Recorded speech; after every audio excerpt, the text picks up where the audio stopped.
Fala galerinha, paz do Senhor. Eu vou ser bem rápido e objetivo.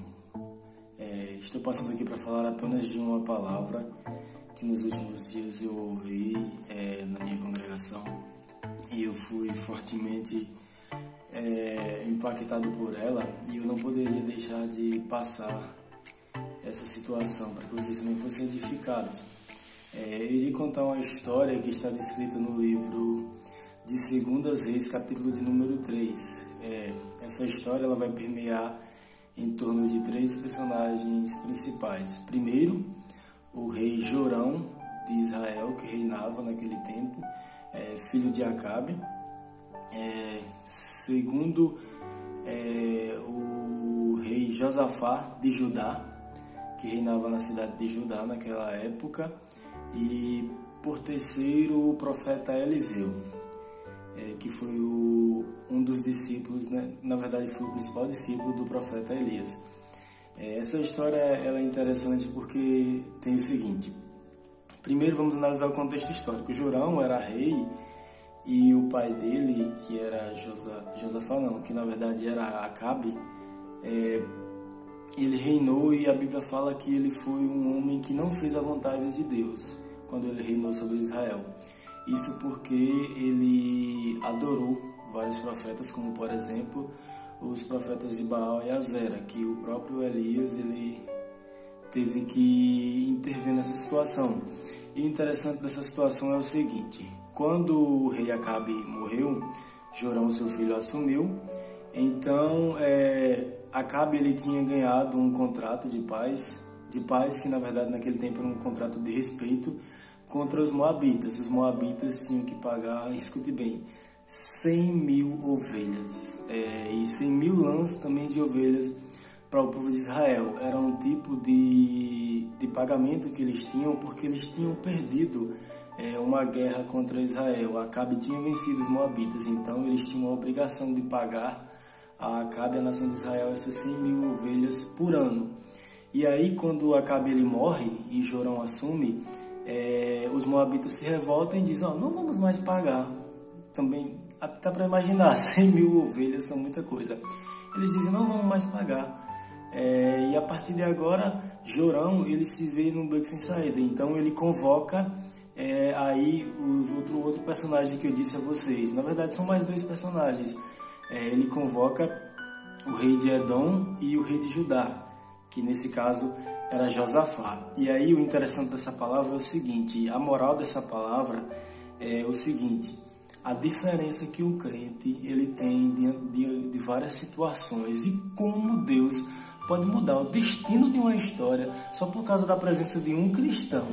Que esse cristão, no caso dessa história, é o rei Josafá, o rei de Judá, que a Bíblia diz que foi um homem fiel e reinou com Deus, e Deus ele se agradou de Josafá. Então o que acontece é o seguinte: Jorão chama Josafá, vamos guerrear comigo, porque eu preciso recuperar o meu tratado, eu preciso recuperar o respeito dos moabitas, que eram inimigos do povo de Israel. E ele também convoca o rei de Edom. Então Josafá diz: irei contigo, a tua luta será a minha luta. E aí ele faz o seguinte: eles sobem para guerrear contra os moabitas, só que eles cometeram um grande erro.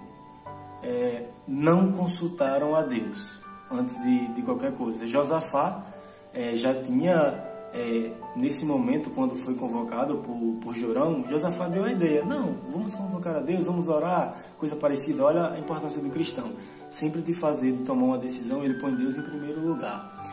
Mas Jorão e o rei de Edom, desconsideraram e não fizeram então isso. E eles subiram, 3 reis para lutarem apenas contra um rei. E olha a diferença quando você não toma a atitude de perguntar a Deus algo. E aí o que é que acontece é o seguinte: depois de 3 dias caminhando, os exércitos desses 3 reinos, eles perceberam que nenhum deles tinham levado água.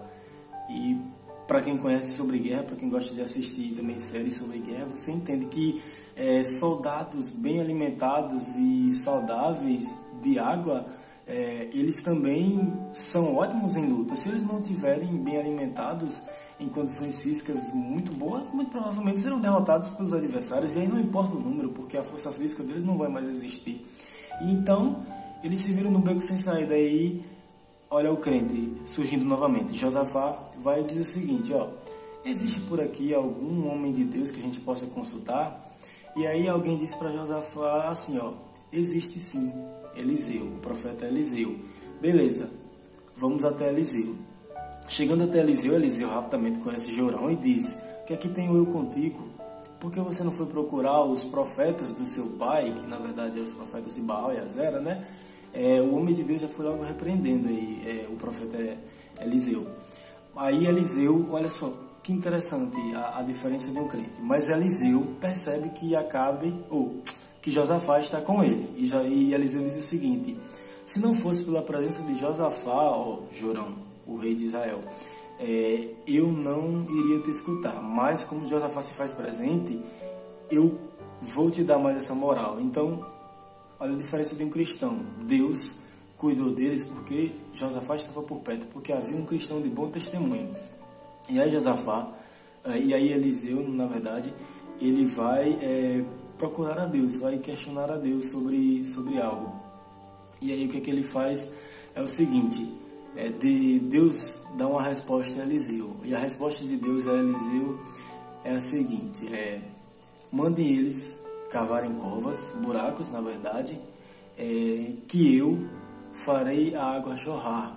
E não somente os soldados iriam tomar a água, iriam beber água, como também os gados deles iriam apacentar, iriam se beneficiar daquele momento. Versículo de número 15. Não, versículo de número 17 do capítulo 3. Olha, interessante. Aí ele vai dizendo o seguinte, assim, ó, no versículo 18: e ainda isto é pouco aos olhos do Senhor, também entregará ele os moabitas nas vossas mãos.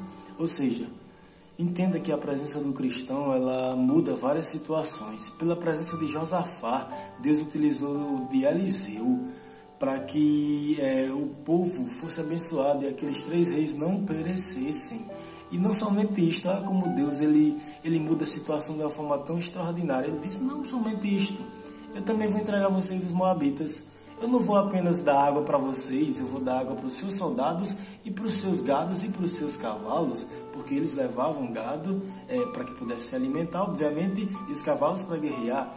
E aí então Deus diz o seguinte: eu vou alimentar vocês de todas as formas possíveis e ainda por cima eu vou te entregar os moabitas. Entenda, quando o cristão ele consulta a Deus, ele pergunta a Deus o que fazer primeiro e coloca Deus em primeiro lugar na sua vida, perguntando a Deus se é para a esquerda ou é para a direita, Deus ele dá a melhor resposta possível. E se a situação for para dar errado, Deus muda a situação por você. Que você possa meditar nessa palavra e, acima de tudo, entregue a Deus tudo que você for fazer. Forte abraço, foi um prazer.